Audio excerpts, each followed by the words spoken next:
Bismillahirrahmanirrahim. Assalamualaikum warahmatullahi wabarakatuh. Alhamdulillahilladzi ala tatihimus shalihat. Alhamdulillahilladzi hadana lihadza wa ma kunna linahtadiya laula an hadanallah. Asyhadu an la ilaha illallah wahdahu la syarikalah. Wa asyhadu anna Muhammadan abduhu wa rasuluhu la nabiyya ba'dah. Qala rabbi shrah li sadri wa yassir li amri wahlul 'uqdatam min lisani yafqahu qawli. Allahumma la sahla illa ma ja'altahu sahla wa anta taj'alul hazna idza syi'ta sahla. Teman-teman semua yang dirahmati Allah, puji dan syukur kepada Allah Subhanahu wa Ta'ala atas nikmat dan karunia yang Allah limpahkan kepada kita semua. Salawat serta salam senantiasa tercurah kepada Nabi besar kita Muhammad Sallallahu Alaihi Wasallam, kepada keluarganya, sahabat, tabi'in dan insya Allah termasuk kita pengikutnya hingga yaumil akhir. Demi keberkahan majelis kita, mari kita lafazkan basmalah. Bismillah. Kaifa halukum? Bi khairin, alhamdulillah. Wa kaifa asbahtum? Asbahna ala fitratil Islam wa kalimatil ikhlas wa ala dini nabiyina Muhammadin sallallahu alaihi wasallam.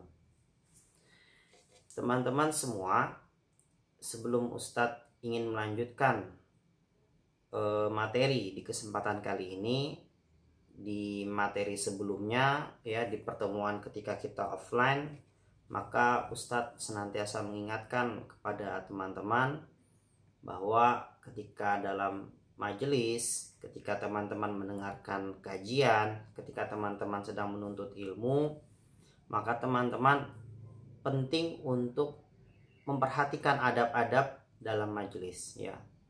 Penting untuk duduk dengan tenang ya, tidak bergerak, tidak bersandar ya, dan juga betul-betul memperhatikan apa yang sedang disampaikan. Bukan hanya ketika Ustadz menyampaikan, tapi kepada siapapun itu, baik ayah kalian, bunda kalian, dan orang-orang lainnya, ketika menyampaikan sesuatu kepada teman-teman, maka teman-teman perlu memperhatikan dengan baik. Teman-teman juga perlu untuk duduk dengan tenang ya, tidak bergoyang dan lain sebagainya ya. Ini penting teman-teman, dan Ustadz tidak akan bosan-bosan yang selalu mengingatkan ini kepada teman-teman supaya bisa menambah keberkahan bagi kita semua teman-teman. Ketika kita menuntut ilmu, kita bermajelis dengan baik. Nah teman-teman yang dirahmati Allah, hari ini kita akan membahas ya dengan subtema yaitu bumi, dan judulnya adalah bumi. Fungsi bumi. Ada di Quran surat An-Naba surat ke-78 ayat 6. A'udzu billahi minasy syaithanir rajim. Alam naj'al arda mihada. Artinya, bukankah kami telah menjadikan bumi ini sebagai hamparan? Dan juga kita membahas di ayat yang berbeda tapi dengan arti yang kurang lebih sama teman-teman, yaitu di Quran surat Al-Ghasyiyah surat ke-88 ayat 20. A'udzu billahi minasy syaithanir rajim. Wa ilal ardi kaifa sutihat. Artinya, serta bumi bagaimana ia dihamparkan.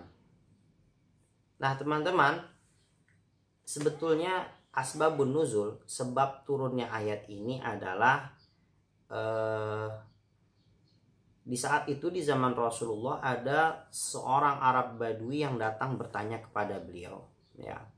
Jadi pada saat itu para sahabat agak enggan untuk bertanya, agak sungkan untuk bertanya, karena memang saat itu sedang tidak diperkenankan untuk bertanya.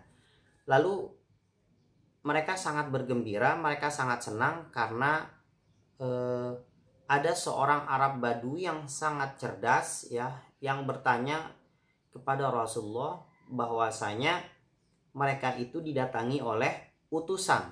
Mereka didatangi utusan dari Rasulullah yang mengajarkan mereka tentang Islam.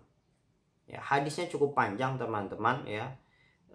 Dalam tafsir Ibnu Katsir bahwasanya Ustadz kutip di sini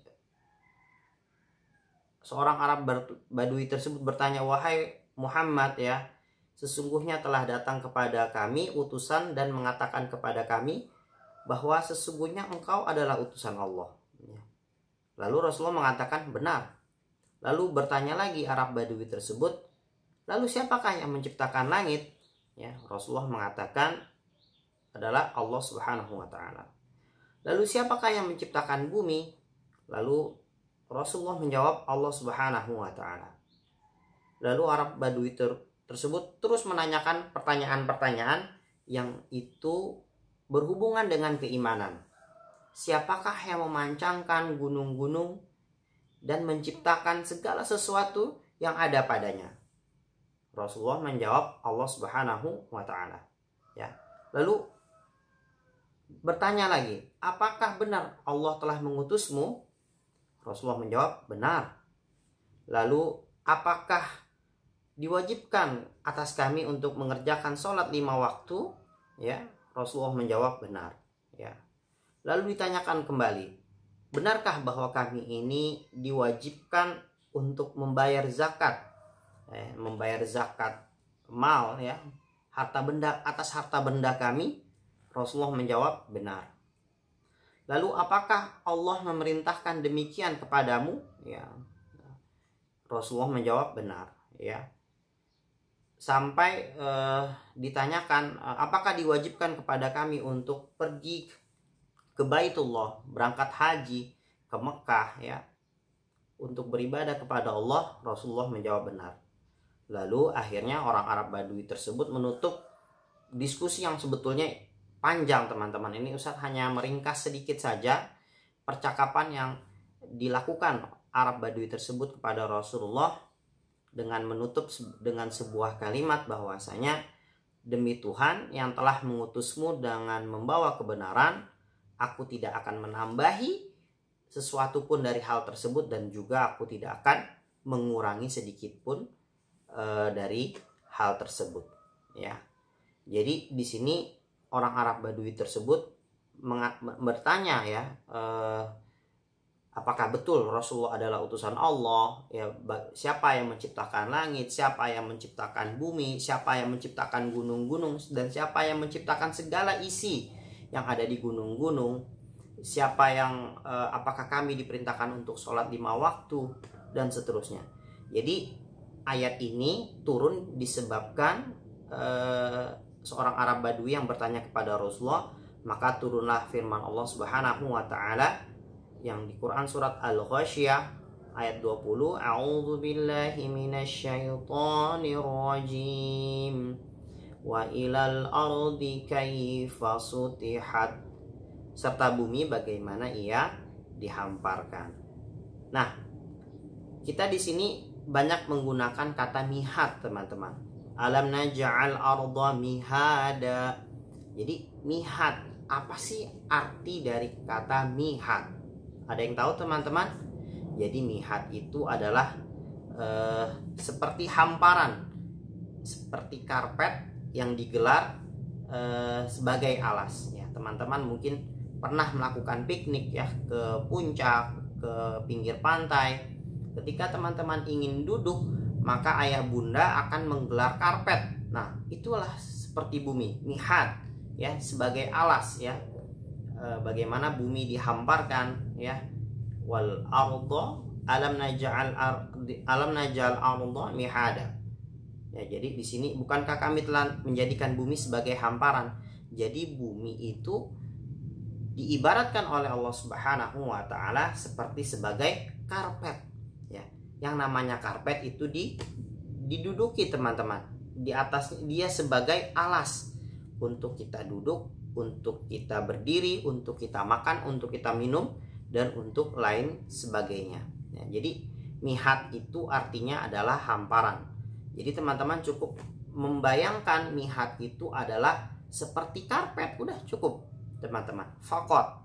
Teman-teman cukup menggambarkan bahwa mihat di sini adalah seperti sebagai alas ya, tempat di mana kita duduk. Lalu teman-teman, bahwa bumi ini adalah sebagai bentuk karunia dari Allah Subhanahu wa taala. Bumi ini adalah sebagai bentuk keberkahan yang Allah berikan kepada makhluk hidup yang ada di atasnya, teman-teman. Ya, teman-teman nanti bisa baca juga di modul alamnya di halaman 197 ya. Jadi kemarin di pertemuan yang lalu kita sudah membahas apa sih yang dimaksud dengan keberkahan.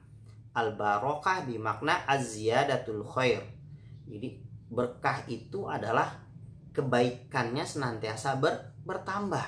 Al-barokah bimakna az-ziyadatul khair. Bertambahnya kebaikan.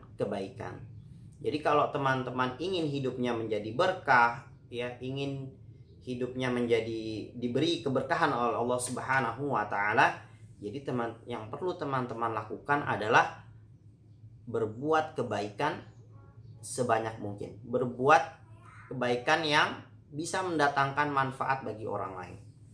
Jadi bumi ini adalah sebagai karunia Allah yang banyak sekali keberkahan yang bisa didapatkan ya. Manusia merasakan keberkahannya, makhluk hidup lainnya merasakan keberkahannya. Yang pertama itu apa? Yang pertama adalah bahwasanya semua hewan beserta rizkinya itu dan makanan-makanannya yang kita makan itu berasal dari apa? Dari tanah, teman-teman ya. Menanam jagung ya, apalagi padi, buah mangga dan lain sebagainya itu dikarenakan kita menanamnya di atas tanah, teman-teman. Dan itu mendatangkan keberkahan-keberkahan buat makhluk hidup. Yang kedua, bumi ini juga dia mengeluarkan biji-bijian, teman-teman ya. Mengeluarkan biji-bijian, teman-teman ya. Teman-teman juga sudah pernah membuat praktek ya, menanam kacang hijau di atas kapas ya. Tapi seandainya kacang hijau itu ditanam di tanah, itu jauh lebih tumbuhnya jauh lebih baik dan lebih bermanfaat, teman-teman. Dan yang ketiga adalah bahwasanya bumi ini kaya dengan keberkahannya, menunjukkan bahwasanya bumi ini dia rela menanggung beban-beban berat. Dia mengeluarkan sesuatu yang terbaik dan bermanfaat bagi manusia. Ada yang tahu apa saja yang dikeluarkan oleh bumi? Banyak sekali, teman-teman ya. Seperti kekayaan alam ya, berupa minyak, perak, emas ya, itu ada disimpan di perut bumi ya. Itu ada disimpan di perut bumi. Dan bahkan bumi ini menanggung kotoran-kotoran yang dikeluarkan oleh manusia, oleh hewan dan lain sebagainya, itu disimpan oleh bumi ya. Masya Allah, bumi ini betul-betul memberikan manfaat, memberikan keberkahan kepada makhluk hidup yang hidup di atasnya ya, hidup di atas bumi. Dan yang keempat itu adalah bumi merupakan karunia Allah yang syarat keberkahan adalah bumi ini dia senantiasa menutupi dan menyembunyikan keburukan hambanya ya. Ada hamba yang selalu berbuat kemaksiatan tapi ditutupi oleh bumi ya. Bumi tidak menampakkannya ya. Nah, ini teman-teman, bahwasanya bumi ini merupakan karunia Allah yang syarat dengan keberkahan. Lalu apa sih yang menjadi fungsi dari bumi? Ya, tahu ya, fungsi itu, kegunaan bumi itu apa ya. Teman-teman pasti tahu bahwasanya bumi ini adalah sebagai tempat yang nyaman bagi makhluk hidup ya. Kita bisa hidup di atasnya, kita bisa makan di atasnya, kita bisa minum, kita bisa hidup ya. Itu adalah salah satu fungsi dari bumi, dia menaungi orang-orang yang ada di atasnya, teman-teman. Nah, ini teman-teman terkait dengan materi di kesempatan kali ini ya, semoga bisa difahami ya. Insya Allah nanti kita akan bahas kembali materi-materi ya. Jadi membahas tata surya ini, teman-teman, banyak sekali ya, kurang lebih 20 sampai dengan 23 pertemuan. Jadi teman-teman diawali dengan membahas bumi, lalu setelah ini nanti teman-teman akan membahas tentang bulan, lalu setelahnya teman-teman akan membahas langit ya, langit yang ada di atas bumi ini ya, yang bagaimana langit itu tidak ada tiangnya, dan juga teman-teman nanti di akhir kita akan membahas tentang bintang ya. Teman-teman tentu sering melihat bintang ketika di malam hari ya, begitu indahnya, begitu gemerlapnya ya. Ini akan menjadi pembahasan kita di tema tata surya. Demikian teman-teman yang bisa Ustadz sampaikan di kesempatan kali ini. Yang benar datangnya dari Allah, yang salah dari Ustadz pribadi sebagai hamba yang lemah. Ustadz mohon ampun. In uridu ilal islaha mastata'tum wa ma taufiqi illa billah alaihi tawakkaltu wa ilaihi unib. Assalamualaikum warahmatullahi wabarakatuh.